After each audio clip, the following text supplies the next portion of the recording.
after the near-death experience, I went back to the cannabis, and I remember one night I was there alone, and all of a sudden I felt so much fear. I'd never been more afraid in my entire life up until that point. And, there was like no robbers, no, nothing like that. I just felt this overwhelming fear. And I just heard this voice say, close your eyes. And when I closed my eyes, I went into this light, kind of like this portal behind me, actually very much like this portal. And I felt like in that moment, I just went into the light of Jesus Christ. It was so beautiful. I started at that time having these beautiful spiritual experiences with God.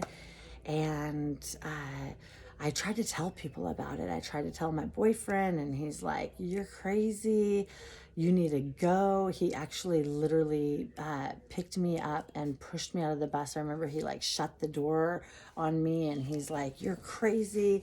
You need to go. So I was like, all right. So I went back and I started living with my mom, and I was so perplexed, like what had happened to me? What was going on? Like, what are these experiences? I like I said in the last video, I didn't grow up with any religion or any spirituality. So all of a sudden I'm having visions, I'm having experiences, I'm having dark demons try to visit me. And so I decided to go. Somebody told me you should go to a church. And so I went up to this church, and I'll never forget. They're like, go home, put a towel on your head and pray. So I was like, okay. So I went home, I put a towel over my head and I prayed. And I could never get rid of that voice. Trust in me with all of your heart.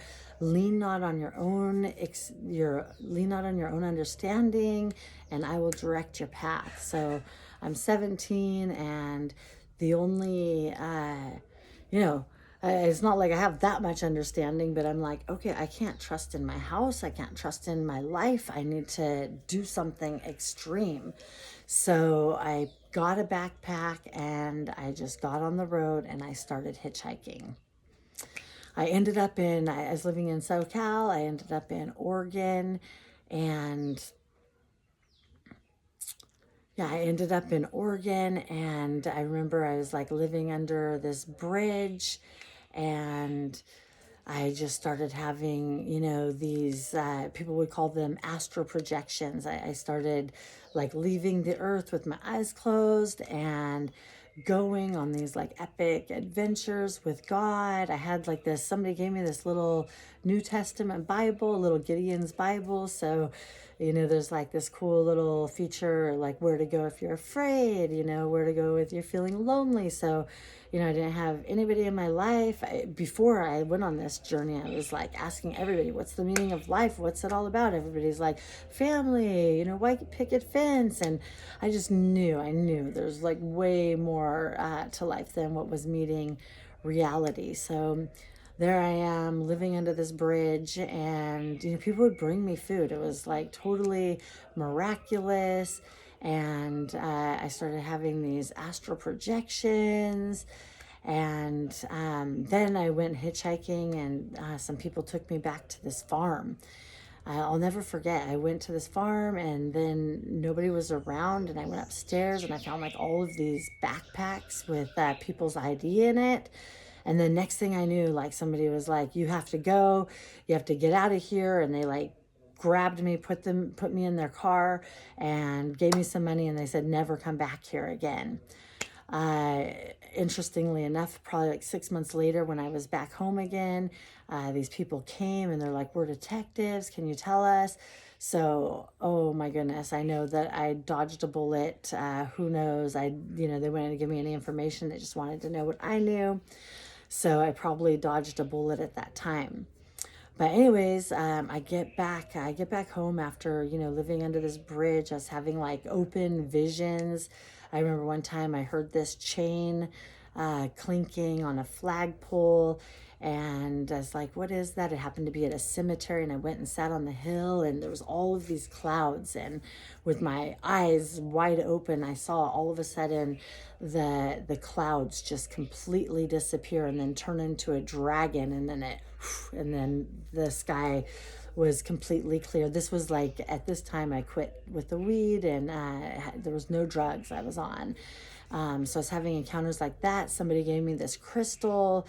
I put the crystal in the water, and literally, like with my eyes open, I saw as real as, you're looking at me right now. I saw a wizard appear inside of the crystal. I would turn the crystal each way, and it just didn't disappear. So I was having all of these experiences, and I don't know how or why I ended up getting back home, but I got back home, and my mom was like, this isn't normal. I was like, I'm hearing God speak, and that was happening. But what I didn't realize is that I did started hearing voices. I was hearing God's voice, but I didn't know that I was hearing other voices. So I got this babysitting job, and the voices actually convinced me that the parents of the kid were evil, and that I had to rescue the child. So I took the baby, and the dog and the cat, but the cat jumped out the window. It's like, we're not doing this. So anyways, I took them, and I got to my friend's house, and they're like, whose baby is this? And I was like, my baby. By that time, the voices had already convinced me that it was my baby. So needless to say, they called the police on me. I ended up going to like this detention center. And it was so crazy because I was having such an amazing time. I didn't even care what I already had forgotten that I'd kidnapped a baby. I was just like high on these spiritual experiences. And so they put me in jail. And then I'll never forget, it was this weird part of the story, but like this man comes in with a turban, and he was like, take this pill. And I was like, nope, I'm not doing that. So anyways, I get out of that situation, and they deemed me, they deemed that I had lost my mind. So thankfully I dodged that bullet. But they wanted to evaluate me. And, when you tell somebody who doesn't know God, especially in like the mental health field, that you're hearing voices and you're having these experiences, they're like, you're crazy. And, at that time, I just wish I would have had like somebody in my life that could have discipled me, or, showed me the way. But even the one church I went to was like super weird. So, at that point, like after the kidnapping, they put me on a conservatorship, and they started injecting Haldol into me. And so they ended up medicating me. Within 6 months, I had gained 100 pounds. I was diagnosed with paranoid schizophrenia. I started to get Parkinson's disease. I would just sit in a chair every single day, like weird, and like I just spit on the wall. Like I just, they wanted to take that. They wanted to keep obviously children safe, but that medicine was so strong that there was no recognition of who I was anymore. So the doctors told my mom that, cases like mine, that maybe one day when I'm like 75, I might wake up and ask what happened to my life.